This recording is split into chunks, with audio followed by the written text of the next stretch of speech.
प्यारे भाइयों बहनों, इस संसार में हर व्यक्ति को सुख चाहिए। सुख, अब चाहे वो बीमार हो, चाहे गरीब हो, चाहे बदसूरत हो, चाहे खूबसूरत हो, काला हो या गोरा, इस बात से कोई फर्क नहीं पड़ता। सुख चाहिए और सभी को सुख चाहिए। और सुख भी कैसा? ऐसा जो पैसे से मिलता हो। पैसा हो तो एक गाड़ी ले लूं, अच्छा सा घर बना लूं, मेरी बीबी भी खूबसूरत हो, बच्चे आज्ञाकारी हो और घर में सुख के सारे साधन हो। क्या फ्रिज, क्या वॉशिंग मशीन, क्या एसी, क्या और जितने भी सुख के साधन, बड़ा सा bed, dining table, dressing table, हर चीज, अच्छे अच्छे महंगे महंगे जूते, बढ़िया बढ़िया कपड़े और सोने चांदी के जेवर। ये है आज के युग में सुख की परिभाषा। परंतु क्या इन सब चीजों से वास्तविक सुख मिलता है? हकीकत तो यह है प्यारे भाइयों बहनों कि ये जितने भी सुख के साधन हैं जो पैसे से मिलते हैं, ये एक ना एक दिन समाप्त हो जाने हैं या हमारे पास से चले जाने हैं। इन्हें क्षीण हो जाना है, ये सदा रहने वाले नहीं हैं।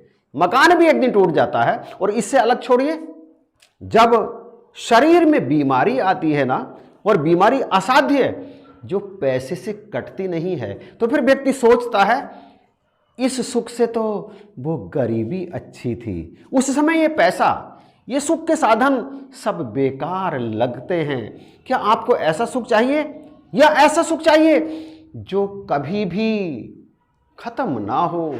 चाहे बीमारी की अवस्था हो, चाहे कोई भी अवस्था, जो सदा ही सुख रहे। बच्चे की नौकरी नहीं लग रही, लग जाएगी, संतोष रहे दिल में। बेटे की शादी नहीं हो रही, हो जाएगी। बेटी के लिए रिश्ता अच्छा सा मिल जाएगा, मिल जाएगा। परमात्मा कृपा करेंगे। ऐसा सुख चाहिए, यानी हर परिस्थिति में एक रस आपका मन रहे। क्या ऐसा सुख चाहिए? यदि ऐसा सुख चाहिए तो वो सुख आपको पैसे से नहीं मिलेगा, वो सुख आपको मिलेगा भगवान के श्री चरणों में, जो सुख को चाहे सदा। यानी तो सदा सुख को ही चाहता है कि तेरे जीवन में सुख ही सुख हो, दुख ना हो, कभी भी तेरा मन विचलित ना हो कभी भी, और तू सदा अनुभूति करता रहे सुख की। तो ऐसा सुख तुझे मिलेगा राम के चरणों में। जो सुख को चाहे सदा, शरण राम की ले। घर में कलेश रहता है, अशांति रहती है, मनमुटाव रहता है, कोई किसी की बात ना मानता है ना सुनता है, बच्चे बात मानते ही नहीं, पत्नी कर्कश स्वर में चिल्लाती रहती है, पति डांटता फटकारता रहता है हर समय और मारता पीटता भी है, माता पिता की बात कोई नहीं सुनता। ऐसा होता है तो फिर ये कुछ भी नहीं होगा। घर में सुख आ जाएगा, शांति आ जाएगी, निश्चित ही जानिए। पक्षीराज गरुण काकभूषण जी को समझाते हुए कहते हैं, निज अनुभव अब कहूं खगेशा, बिनु हरि भजन ना जाई कलेशा। हरि का भजन आरंभ कर दीजिए, भक्ति आरंभ कर दीजिए। आज से ही परमात्मा में विश्वास लाना आरंभ कर दीजिए, कलेश मिट जाएंगे। दिन रात रहने वाले झगड़े, कलेश, मनमुटाव सदा के लिए मिट जाएंगे। हे पक्षीराज, ऐसा मैं ही नहीं कह रहा हूं, तमाम ग्रंथ, श्रुति, पुराण सब यही ही तो कहते हैं। श्रुति पुराण सब ग्रंथ कहाई, रघुपति भक्ति बिना सुख नाही। रघुपति ये निराकार रमा राम, इसकी भक्ति के बिना जीवन में वो स्थायी रहने वाला सुख आ ही नहीं सकता। और जो इस प्रभु परमात्मा की भक्ति आरंभ कर देते हैं, उनके जीवन में दुख आते हुए भी डरता है। जो भगवान का भजन नहीं करते, इधर उधर की बातों में लगे रहते हैं और वो चाहते हैं कि उनके जीवन में ये सदा रहने वाला सुख आ जाए, असंभव, ऐसा हो ही नहीं सकता। क्योंकि ये सुख भगवान के भजन में ही है। चाहे वो कितना ही बड़ा ज्ञानी क्यों ना हो, कितना ही बड़ा दानवान क्यों ना हो, कितना ही बड़ा त्यागी क्यों ना हो, परंतु यदि वो भगवान का भजन नहीं करता तो वो मोक्ष से प्राप्त होने वाले इस परम सुख को प्राप्त नहीं कर सकता। रामचंद्र के भजन बिन जो चाहे पद निर्वाण, ज्ञानवंत अपि सोनर पशु बिन पूछ विशान। ऐसे व्यक्ति को, ऐसे मनुष्य को बिना पूंछ और बिना सींग वाले पशु के समान बताया गया है, जो बिना भगवान का भजन करे इस स्थायी सुख को प्राप्त करना चाहता है। अब यदि किसी सांसारिक व्यक्ति के पास सांसारिक सुख के सारे साधन भी मौजूद हैं, पत्नी भी आज्ञाकारी है, बच्चे भी आज्ञाकारी हैं, धन भी है, दौलत भी है, अच्छा मकान भी है, बंगला भी है, गाड़ी भी है, सब कुछ यदि उसके पास है, परंतु वो भक्तिहीन है, प्रभु में यकीन नहीं करता, प्रभु की भक्ति नहीं करता, तो फिर उसके लिए कहा गया, क्या कहा गया है? भक्तिहीन गुण सब सुख ऐसे, लवण बिना बहु व्यंजन जैसे। जैसे मेज पर तमाम प्रकार के व्यंजन सजा कर रखे गए हों, खाने के लिए इनवाइट किया गया हो, परंतु किसी भी व्यंजन में लवण यदि नमक ना हो और वह व्यंजन असंख्य हो, तो उन व्यंजनों को क्या कोई पसंद करेगा?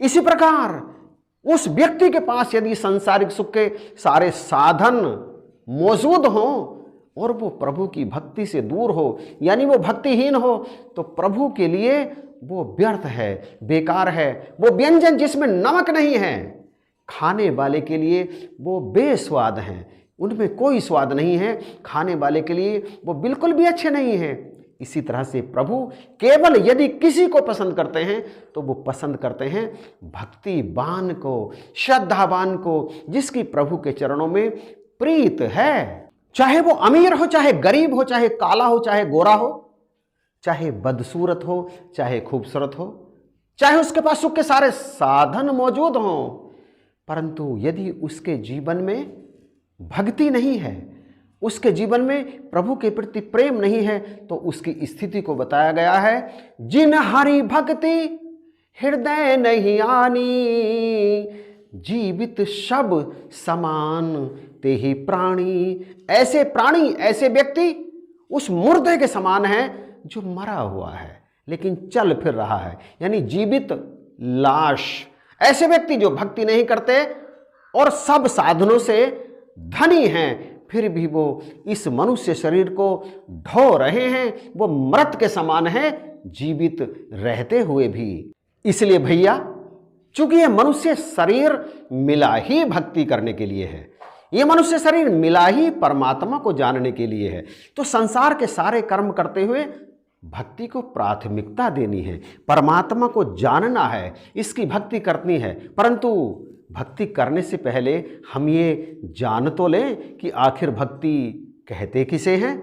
भक्ति के विषय में फरमाते हुए शहंशाह बाबा अवतार सिंह जी महाराज कहते हैं, जग ना जाने भक्ति क्या है, हरि को पाना भक्ति है। भैया, परमात्मा को प्राप्त कर लो, हो गई भक्ति। परमात्मा को प्राप्त करना ही भक्ति है। छोड़ के सारे रगड़े झगड़े गुरु रिझाना भक्ति है। गुरु को रिझाना पड़ेगा, हो गई भक्ति।